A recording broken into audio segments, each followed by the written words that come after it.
If you're summoned to court for possession of drugs, you should get legal advice. You don't have to. You can represent yourself if you want. It's not something that pretty much any judge recommends.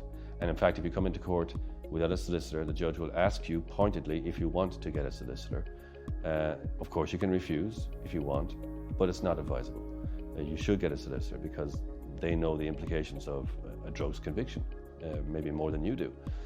And most judges like to see people represented because it's in their best interests. If you're represented, you're not likely to say something against your best interests. Sometimes people come into court, they represent themselves, and they blurt out something, maybe because of nervousness, that actually makes their case worse. So you should look at seriously getting yourself represented by a solicitor, yeah.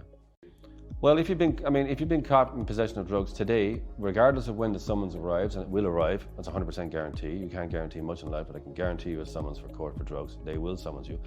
You should start your analysis. I recommend that to every one of my clients. Your analysis is really important. It's scientific. You go to your GP nominates someone who can do your analysis. There's a bit of a cost involved, but if you want the court ultimately to leave you with your record, they are more inclined to do that if they know it's cost you a bit of money. If it's cost you time and money to do it, it means that your protestations of I'm through with drugs carry more weight.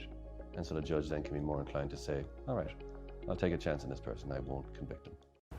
Well, if you're stopped by the guards, there's one of two ways of stopping you, whether it could be a mandatory intoxilizer checkpoint where they're mandated to be at that place at that time, at that particular date to carry out the saliva samples or breath tests, and if that is the case, they're entitled to be there. If they demand from you a sample of your saliva at one of these mandatory checkpoints, you must give it. If you don't, you're breaking the law.